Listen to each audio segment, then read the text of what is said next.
Hello everybody, good afternoon, good morning, good evening. My name is Professor Rich and today we are talking about public speaking. So we are going to discuss coffee, giving a speech, speaking speed, other speaking qualities and other factors in public speaking. Let's start by talking about coffee. And I know it doesn't seem relevant to talk about coffee in relation to public speaking because coffee is our context and public speaking is a function. So we need a context, right? Caffeine, coffee, tea or Coca-Cola. I have some questions for you. Question 1. How much caffeine do you drink? Answers in the chat. How much caffeine do you drink? Pallavi says, I don't drink coffee at all. If I'm quite honest, I think I perform worse when I have dopamine. So for example, without dopamine, then I focus and I try my best. With dopamine, I kind of spaz out. So I'm kind of like, oh, so good.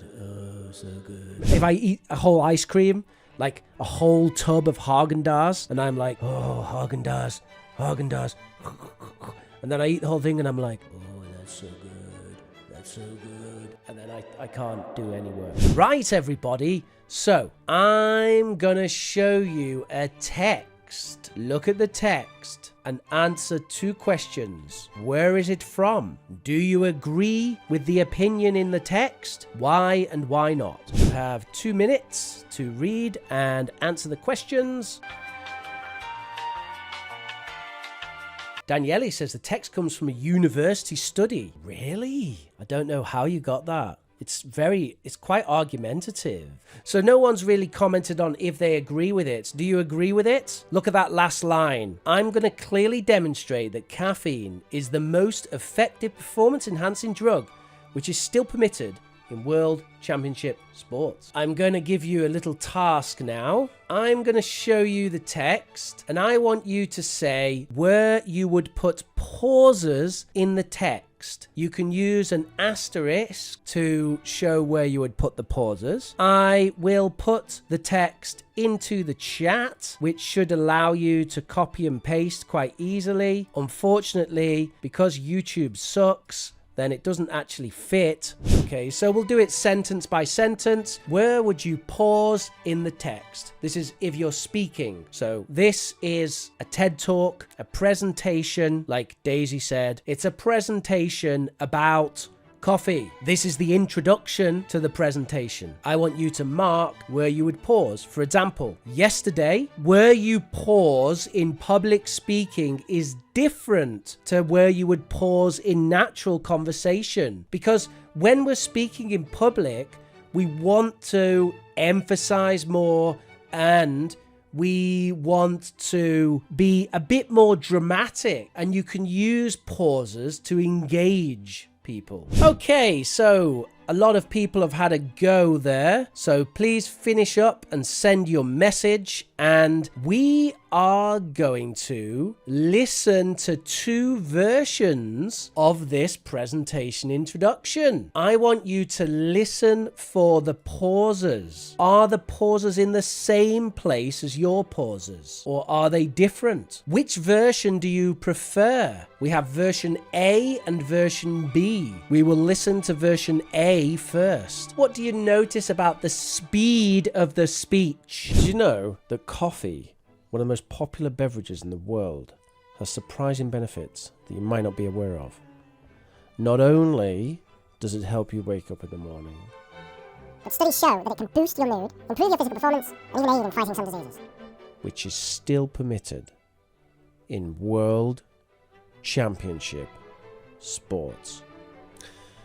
Okay, so they were the 2 versions of that presentation, and now I would like you to give your opinion about these. So which one do you prefer? What do you notice about the way that the speaker uses the speed? So lots of people prefer version B, which I find quite interesting. This might be an excellent time for a poll. Which version do you prefer? So lots of people are saying that B is more energetic.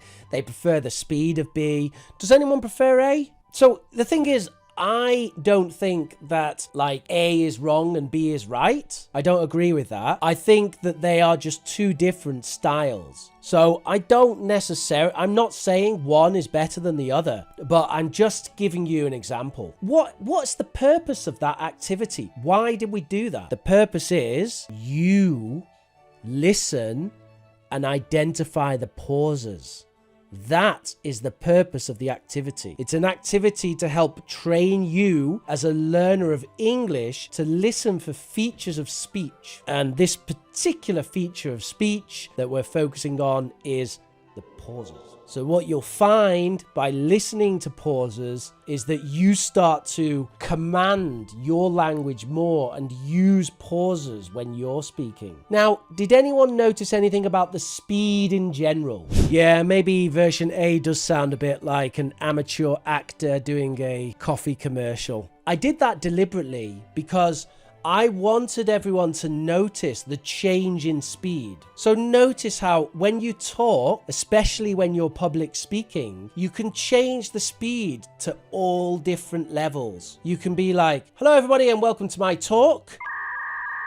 Right? By changing the speed as you talk and deliver your public speech, you can create this dramatic energy that gets people's attention. And that's really part of the idea with this. Let's move on. I'm going to show you paragraph 2. So this is the next part of our presentation. If possible, I want you to say it out loud. So if you have an opportunity at home now, you can say this out loud. Vary your speed of speech. So slow, pause, fast, slow. Okay. Try to read this naturally in a presentation way, varying your speed and pausing. Okay, so it's interesting. No one has actually noticed the idea that I had, right? Which was, I didn't read the script word for word. I changed lots of the words because for me personally, reading a script word for word makes it sound so unnatural. So I look at the script and then I just say something in English that's more or less the script. Imagine the world's top athletes standing on the start line. Their hearts are racing. Adrenaline is pumping around their body. They're focused on the goal ahead. Now, what if I told you that a simple cup of coffee, like the one I've got right here, could be one of the most important ingredients for professional athletes in that situation? Now, don't worry about understanding the videos. In fact, one of them is in Spanish. We're not going to pay attention really to the content. Rather than the content, I want you to focus on what the presenters do. So these people that we'll watch, what do they do? And we're going to think about their public speaking ability. So Zoya says lots of body language and intonation. Yeah, his intonation is actually quite high. Steve Jobs doesn't have a particularly deep voice. He has quite a high voice. The other thing is he uses a lot of body language. His arms are going. And did you notice about his movement? He walks around the stage. Now, he does something that body language coaches often say don't do. He kind of has this body language like this, which is like, people say this is closed body language, right? And Steve Jobs does this a lot. So the important thing to note about that is there's no rules. There's no real rules about body language, okay? Someone can tell you this is closed, right? But Steve Jobs, one of the greatest public speakers of our time, did this like all the time. He's very, very often like this. And also he does this on stage. He does that on stage. Right? Cross legs and hand like this and then like this. So the interesting thing about Emilio Duro is it's the content he uses, and he does use pauses, but he speaks like a million miles an hour. Like always. He's always like just super fast. So just to finish off, to round up our discussion of public speaking, I'd like you to discuss the advantages and disadvantages of these things. So take a look there, 1 to 4. What are the advantages and disadvantages of these things when giving a presentation? Pilly says if you read a script, you may not sound natural, but it helps to organize the ideas into paragraphs. Yeah, that's a good point, Pilly. But you could also use notes to organize your ideas. Daisy says the advantage of interacting with the audience is that you'll grab their attention and they'll pay more attention to your speech. Daisy says the advantage of using a script is that you can still deliver a speech when you're nervous. Yes, that is the advantage of using the script, for sure. Ashley says, speak in your own words, try not to speak sentence by sentence or it'll sound tedious. Yeah, that's what I'd say. So by all means use a script, but kind of you can add words, take words away. You have to be natural as you go. Manuel says, speaking slowly, people can get bored. Lumi says, we use body language. So once again, Lumi says we use body language when we feel comfortable. Do you mean we naturally use body language when we feel comfortable? Zoya says body language should be natural and not focused.